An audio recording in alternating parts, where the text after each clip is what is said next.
Bonjour à tous, on a eu ce mardi un quintet en ligne droite comme on ne les aime pas, ça sert à rien de faire comme moi le papier strict parce que ce sont les aléas du parcours, du peloton, un paquet, après on part de l'autre côté et c'est tout et n'importe quoi, résultat il faut faire tout pour trouver la bonne arrivée. Donc on va ce mercredi vers un quintet beaucoup plus logique, il n'y a que 13 partants et visiblement le 13 n'est pas prêt, donc on peut dire qu'il n'y a que 12 partants, donc préparez l'apéro, les cacahuètes arrivent. Bon, 3 chevaux se détachent, c'est ce que j'appelle le tiercé panoramique, parce que dans les années 80, je faisais l'émission au Panorama, le tiercé panoramique, ça durait 1 heure, 1 heure et demie, et je racontais des histoires, et je donnais surtout mon prono en 3 chevaux. Donc le tiercé panoramique que toute la France va toucher, si la logique est là, eh bien c'est le 11, 10, 12, et pour ceux, mes fidèles abonnés au Prono du Cœur, ils le savent, depuis le début du Grand National du Trot, j'aurais donné une information très précise. Alors elle était exclusive au début, maintenant tout le monde le sait, c'est que l'entourage de Horace Dugoutier, l'écurie Garato et surtout le driver Montulé ont fait du Grand National leur objectif et ils veulent le gagner et ils le gagneront. Je peux vous garantir qu'Horace Dugoutier sera maillot jaune au mois de décembre à Paris.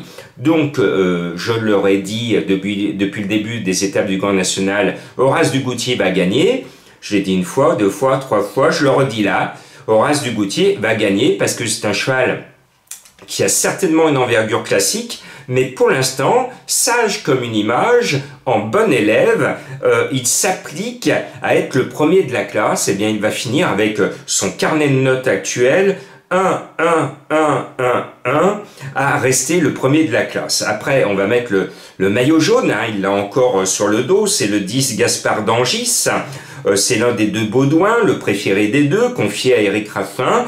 Bon, lui aussi très régulier, sauf la dernière fois où il a été sanctionné par les commissaires.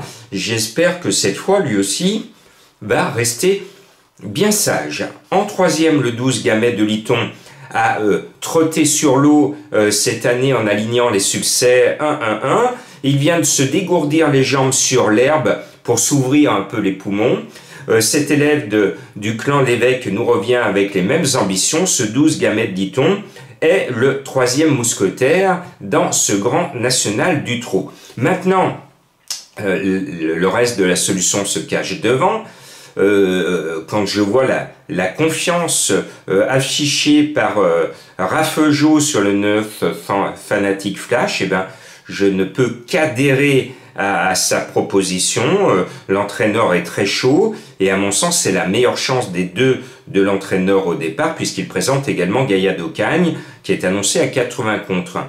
L'engagement est en or massif et je pense qu'il va bien se débrouiller. Ernaud, actuellement, le driver, a une très belle réussite dans les quintets. Et puis, je vais vous mettre 2 coups de cœur à cote. Le premier qui arrive, c'est le 1 Galacté de Chenu. Galacté de Chenu a été préparé par Baudouin aussi bien que Gaspard d'Angis. Alors tout le monde va s'affoler sur Gaspard d'Angis et la plupart vont oublier l'autre de l'écurie. Or, Baudouin a visé la course avec ses 2 élèves et surtout à Saint-Malo, hippodrome qu'il aime bien. Donc, il va jouer les corsaires, ce numéro 1, il va aller à l'abordage, Galacté de Chenu, mené par le fils Baudouin, me plaît énormément. C'est du 35 contre 1 et pas du tout dans la liste type des 8 favoris de la presse et pourtant, il n'y a que 13 partants et 12 où on enlève le 13.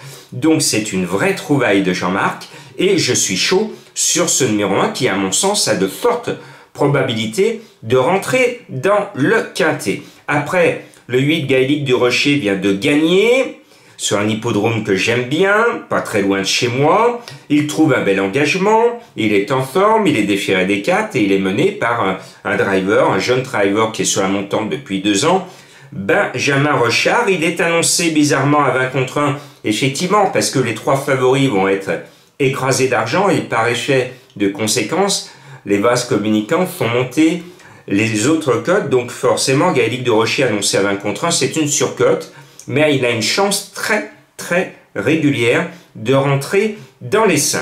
Et voilà mon deuxième coup de cœur qui est annoncé à 37 contre 1 et qui figure, je regarde, je vérifie, c'est le dernier des chevaux proposés par la liste type de la presse, c'est-à-dire l'Autocar, après, juste avant le 13, Fairplay d'Urzy qui court sans chance.